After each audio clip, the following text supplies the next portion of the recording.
Clip number 180۔ اس clip میں آپ قرآن پاک کی سورہ نساء کی آیت نمبر 36 سے لے کر 38 تک کی تلاوت، ترجمہ اور تفسیر قرآن صراط الجنان سنیں گے۔ بسم اللہ الرحمن الرحیم۔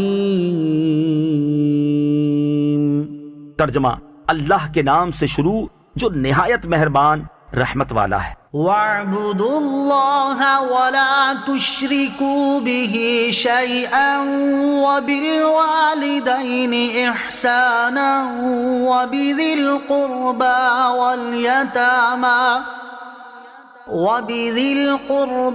وَالْيَتَامَى وَالْمَسَاكِينِ وَالْجَارِ ذِي الْقُرْبَى وَالْجَارِ الْجُنُبِ وَالصَّاحِبِ بِالْجَنبِ وَابْنِ السَّبِيلِ وَمَا مَلَكَتْ أَيْمَانُكُمْ إِنَّ اللَّهَ لَا يُحِبُّ مَنْ كَانَ مُخْتَالًا فَخُورًا۔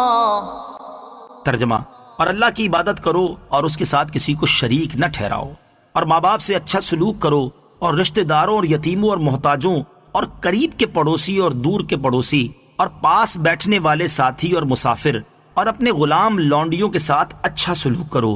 بے شک اللہ ایسے شخص کو پسند نہیں کرتا جو متکبر فخر کرنے والا ہو۔ وَاعْبُدُوا اللَّهَ، اور اللہ کی عبادت کرو۔ اس آیت کریمہ میں اللہ تعالیٰ اور بندوں دونوں کے حقوق کی تعلیم دی گئی ہے۔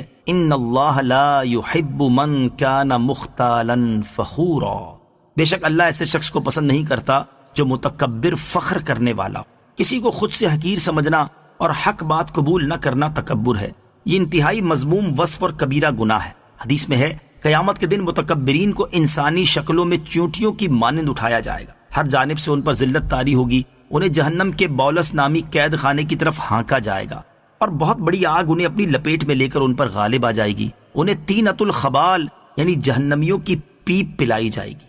الذين يبخلون ويأمرون الناس بالبخل ويكتمون ما آتاهم الله من فضله وأعتدنا للكافرين عذابا مهينا۔ ترجمہ، وہ لوگ جو خود بخل کرتے ہیں اور دیگر لوگوں کو بخل کا کہتے ہیں، اور اللہ نے جو انہیں اپنے فضل سے دیا ہے اسے چھپاتے ہیں، ان کے لیے شدید وعید ہے، اور کافروں کے لیے ہم نے ذلت کا عذاب تیار کر رکھا ہے۔ الذین یبخلون، وہ لوگ جو خود بخل کرتے ہیں۔ لغت عرب میں بخل سے مراد یہ ہے کہ اللہ تعالیٰ نے اپنے فضل سے جو مال دیا اس میں سے سائل کو نہ دینا، اور بخل کی شرعی تعریف یہ ہے کہ جو چیز ذمے میں واجب ہو اسے ادا نہ کرنا۔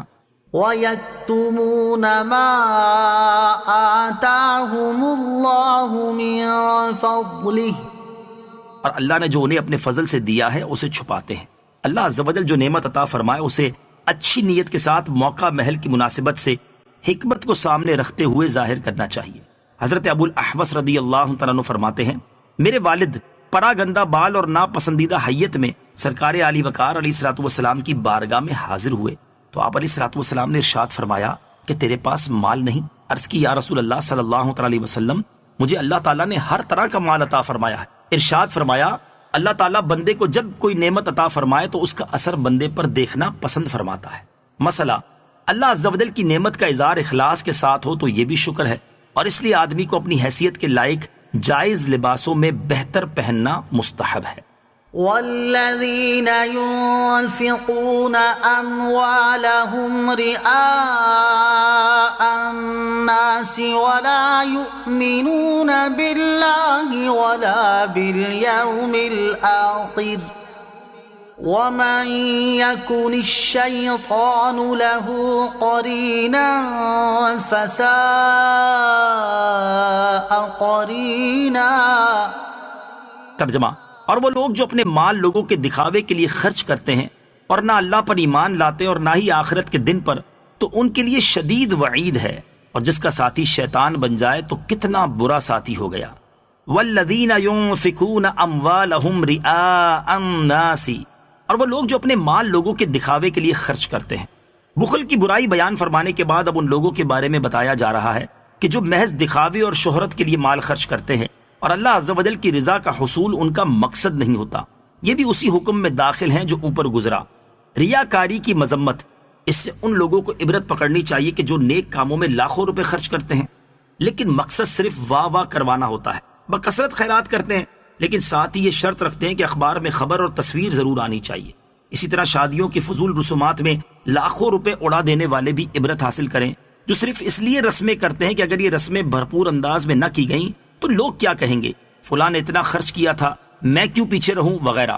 حضرت محمود بن لبید رضی اللہ تعالیٰ عنہ سے روایت ہے، تاجدار رسالت صلی اللہ تعالیٰ علیہ وسلم نے ارشاد فرمایا، مجھے تم پر سب سے زیادہ شرک اصغر یعنی دکھاوے میں مبتلا ہونے کا خوف ہے۔ اللہ تعالیٰ قیامت کے دن کچھ لوگوں کو ان کے حساب کے وقت ارشاد فرمائے گا کہ ان لوگوں کے پاس جاؤ جن کے لیے دنیا میں تم دکھاوا کرتے تھے اور دیکھو کہ کیا تم ان کے پاس کوئی جزا پاتے ہو۔ حضرت عبداللہ بن عباس رضی اللہ تعالی عنہما سے روایت ہے، رسول اکرم صلی اللہ تعالی علیہ وسلم نے ارشاد فرمایا، بے شک جہنم میں ایک وادی ہے جس سے جہنم روزانہ 400 مرتبہ پناہ مانگتی ہے۔ اللہ تعالیٰ نے یہ وادی امت محمدیہ کے ان ریاکاروں کے لیے تیار کی ہے جو قرآن پاک کے حافظ، راہ خدا میں صدقہ کرنے والے، اللہ تعالیٰ کے گھر کے حاجی اور راہ خدا عز و جل میں نکلنے والے ہوں گے، لیکن یہ سارے کام صرف ریاکاری کے لیے کر رہے ہوں گے۔ وَمَن يَكُنِ الشَّيْطَانُ لَهُ قَرِينًا، اور جس کا ساتھی شیطان بن جائے۔ دنیا میں شیطان کا ساتھی اس طرح ہوگا کہ وہ شیطانی کام کر کے اسے خوش کرے، کیونکہ جو شیطان کو خوش کرتا ہے شیطان اس کے ساتھ رہتا ہے، حتیٰ کہ کھانے پینے، رات بسر کرنے اور دیگر کئی معاملات میں شریک ہو جاتا ہے۔ اسی لیے یہ حکم ہے کہ ہر جائز کام بسم اللہ پڑھ کر شروع کیا جائے تاکہ شیطان کے لیے روک ہو، اور آخرت میں شیطان کا ساتھی ہونا یوں ہوگا کہ وہ ایک شیطان کے ساتھ آتشی زنجیر میں جکڑا ہوگا۔ یہ وعید خاص گناہوں کے ذریعے شیطان کا ساتھی بننے والے کے بارے میں ہے، اور جس کا ساتھی شیطان ہو وہ اپنے انجام پر خود ہی غور کر لے کہ کیسا ہوگا۔